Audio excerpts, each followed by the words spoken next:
Assalamualaikum semua. Dr. Aimi sini dengan Aidin the Doden. Okey, so hari ni saya nak cakap sikit, nak bercerita sikit tentang masalah sembelit, constipation. Apakah itu constipation? Constipation terjadi apabila kita punya pergerakan usus terganggu. Dia menjadi lebih lambat daripada yang sepatutnya. Makan daripada kita punya esophagus ni turun ke bawah semua, dia memang akan ada peristalsis, iaitu pergerakan usus yang akan menurunkan makanan yang kita makan tu daripada dalam mulut sampailah kita membuang air besar. So pergerakan usus sesetiap orang itu adalah berlainan. Sebab itulah ada orang kalau dia buang air besar kena hari-hari, bagi dia itu adalah normal. Ada orang pula dia buang air besar 2 hari sekali, which is normal untuk dia, dan dia punya najis pun tak terlampau keras dan dia pun selesa, dia tak rasa ada apa masalah macam tu. Okey, tapi kalau orang yang selalunya dia buang air besar hari-hari, dia tak membuang dalam masa 2 ke 3 hari, dia akan rasa sangat terganggu. Selalunya apabila kita tidak membuang air besar lebih daripada 3 hari, kita dah boleh cakap yang kita mengalami masalah sembelit. Selain daripada membuang air besar yang tidak kerap, tanda-tanda sembelit juga adalah kita buang air besar tapi tidak puas. Pasal kita buang air besar tu rasa macam tak habis, macam ada yang masih tertinggal, dan najis yang keluar itu terlampau keras, dan dia kecil-kecil kan, macam tai apa tu macam najis kambing, macam tu kecil-kecil itu kan. Yang tu juga tanda-tanda sembelit. Selain daripada itu, perut juga akan rasa macam kembung, rasa macam berangin kan. Nak kentut je. Kentut pula bau busuknya lain macam je. Okey, tu semua adalah tanda-tanda yang najis ada tapi kita tak boleh nak buang. Kita rasa susah sangat nak buang. Apabila kita punya najis tu dia terlampau pack, dekat usus bahagian bawah tu, kita punya perut boleh rasa cramping yang sangat teruk. Pasal apa? Pasal angin tu, okay, dia kan dipergerakan usus kan. Jadi bila angin tu dia tak boleh nak turun pasal banyak sangat terlampau pack dekat bawah tu, usus tu dia masih bergerak dengan angin yang ada, dan kita akan rasa abdominal colic tu adalah sangat sakit. Okay, that's why kalau you boleh kentut tu is okay lagi lah. Kalau you sampai tahap yang nak kentut pun susah, you akan rasa perut you sangat sakit. So tu tanda-tanda bahaya lah. So kita tengok balik apakah penyebab kepada constipation ni, kepada sembelit ni ya. Selalunya lah dia disebabkan oleh pemakanan. Kalau kita punya pemakanan memang tak ambil banyak air, lepas tu memang sayur, buah semua, fiber makanan yang banyak, serat ni kita tak ambil, boleh menyebabkan constipation. Selain daripada tu, kita suka minum minuman berkafein seperti teh ataupun kopi, di mana kita akan selalu buang air kecil. Kita selalu buang air kecil, so kita punya najis tu, air tu dia akan masuk ke dalam usus juga. Tapi kalau kita dah keluar, dah kencing, dah keluar melalui saluran air kencing, kita punya najis pun akan jadi makin keras. So kita pun akan mengalami masalah sukar untuk membuang air besar. Lain daripada tu, kalau kita rasa nak buang air besar tapi macam kita terlampau busy kan, so kita pun tak apalah, tahan. Kalau yang kalau yang boleh tahan tu, dia suka nak tahan pasal dia nak buat kerja lain. So mula rasa nak buang, lepas tu dah tak jadi dah, rasa tu dah hilang kan. So lagi lama kita tahan najis tu daripada keluar, air akan makin lama makin serap. Sebab tu kalau lagi lama kita tak buang air besar, najis kita lagi keras dan lagi kering. Pasal air tu semua dia akan masuk balik ke dalam circulation. Okay, so itu pun tak bagus lah. Pasal apa? Pasal kalau kita memang ada masalah yang kronik, sepertinya kita ada masalah kulit ataupun kita ada gout,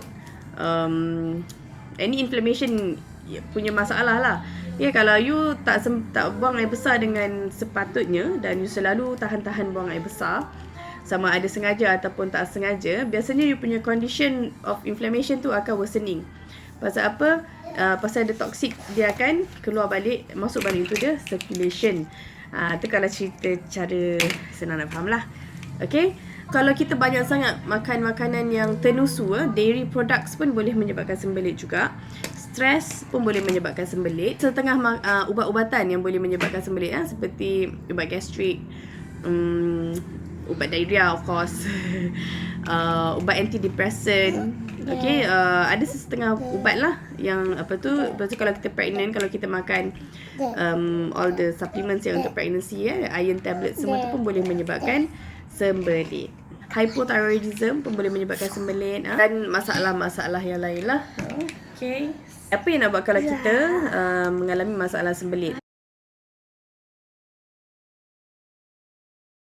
Pertama sekali, biasanya dia ada, kalau baby lah, kalau baby tu dia dah lama sangat tak buang air besar, contohnya macam dah 1 week dia tak buang air besar, dia nampak very stress, dia punya perut dia dah kembung, lepas tu dia meragam je, kan.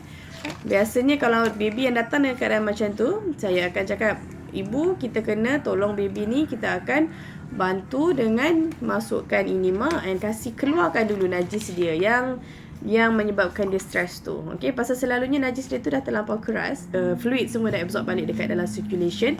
Lepas tu dia akan jadi susah sangat nak keluar. Dan kalau dia keluar pun kadang dia akan rasa, dia akan boleh menyebabkan trauma, dia boleh menyebabkan pendarahan pada dia punya lubang najis dia. Okey, biasanya saya akan letak gel, kita masukkan enema, lepas tu kita tunggu sampai, lepas tu saya akan urut Berdiri Cik Aidil. Okey, so biasanya kita punya perut, bukan biasanya lah. Okey, so ni perut si Aidil Nordin. So perut everybody like this. So ni kanan, kiri, kita punya usus dia akan pusing dan dia akan berakhir di atas, turun bawah ke kiri dan bawah. Okay, so kebanyakan najis dia akan kumpul banyak di sebelah kiri. Okay, so biasanya kalau anak-anak yang mengalami masalah susah nak buang air besar ni, saya akan ajar ibu dengan ayah untuk urut di bahagian kiri bawah. Kiri bawah, lepas tu kita boleh urut dari atas ke bawah lah. Masa kita macam imitate pergerakan usus tu tadi, pasal sepatutnya dia turun daripada atas ke bawah, kan. So kita just imitate, kita ikutlah pergerakan tu. Biasanya kalau macam anak yang memang kita dah kasih enema tu kan, dia memang dah rasa macam nak buang, so kita boleh bantulah dengan kita picit dia. And kadang-kadang tu kalau kita kasih enema pun kat rumah, kita boleh letak minyak urut tu kan, minyak yang kasih dia lega tu, and kita urut perut dia macam tu. Okay, saat tu kalau kita nak keluarkan daripada bawah, dan untuk keadaan yang lain, kita boleh lembutkan najis dia daripada atas, daripada atas lagi. Kalau macam ubat-ubatan yang biasa, yang laxatif semua tu lah, ubat-ubatan yang macam Lactulose, liquid paraffin, benda tu semua dia akan bantu untuk lembutkan najis, collect semua tu lah. Okay, tapi kalau kita nak go lebih natural, kita boleh ambil makanan yang tinggi fiber lah, minum air yang banyak. Lepas tu kita boleh cari psyllium husk. Psyllium husk sangat bagus, dia pasal dia very high in fiber. Selain daripada tu, gum arabic, benda-benda yang tinggi prebiotik ni, dia banyak fiber, so dia boleh bantu juga. But then kalau untuk kes yang sangat teruk constipation tu, kita kena bantu untuk make sure keluar dululah. And then kita continue dengan regular pengambilan prebiotik ni, serat-serat ni yang regular lah, yang istiqomah, sampai dia punya pembuangan air besar dia dah betul-betul stable. Exercise, exercise pun penting. Kita exercise, kita punya otot dekat kita punya usus pun dia akan aktif juga. Jadi penting lah kalau kita jenis yang sedentary lifestyle, yang jenis yang duduk dalam office je kan. So it's important actually untuk kita Panama ke once in a while. Nak juga. Okay, no problem. So you have to move a bit. Just tutup pintu, all the pintu kalau you segan kan. Buka video tu, menarilah sendiri seorang-seorang ke kan. So at least do it twice or 3 kali seminggu pun is good enough. But you have to do some workout lah. Jangan nak duduk saja. Jangan ignore kalau you nak rasa pergi toilet tu. Kalau busy macam mana pun, you have to have that quality time in the toilet. It's important. So saya pun dengan anak-anak ni yang selalu duk harass kita all the time pun, sometimes nak pergi toilet pun ada problem. But I will always try to make sure I have the time lah. At least sebab tu budak-budak dah tidur ke kan. Kita spend some time lah in the toilet ke kan. Just sharing. Okay, kurangkan pengambilan caffeine. Kalau you jenis yang ambil kopi 2-3 hari sekali, 2-3 kali sehari ke apa semua pun is not good. So kurangkan, especially kalau dia memang ada mengganggu dia punya kesihatan lah.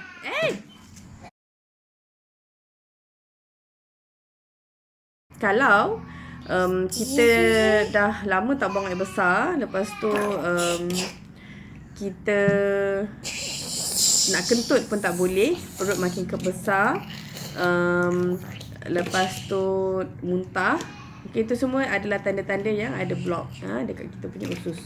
You have to make sure yang it's not just your poo lah, your poop. Yang tersumbat tu, jangan ada benda lain pula. Okay. Lepas tu kalau constipation yang terlampau teruk, selalunya dia datang together dengan puasir. Pasal apa? Pasal najis terlampau keras, and then dia akan cause trauma dekat bahagian bawah daripada kita punya lubang najis tu kan. Lepas tu lama-lama dia boleh menyebabkan buasir, pendarahan. Orang pun risau, alamak berdarah, takut kan.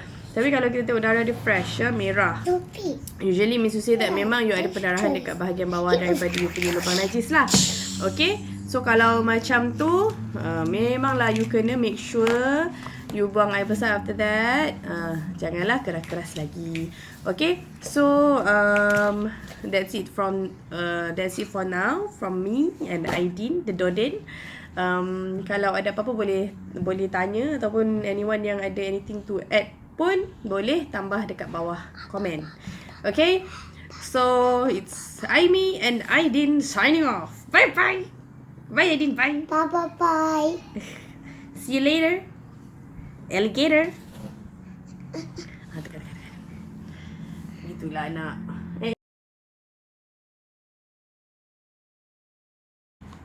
Assalamualaikum semua, Dr. Aimi sini dengan Aidin, Doden, Dikedin. So, hari ni nampak kurus sikit kan? Buang air besar, dia keluar dia adalah bulat kecil. Itu semua adalah tanda-tanda sembelit. Macam mana ni? Oh my god. Baby ya. Baby ya. Okay, lepas tu kita buang air besar pun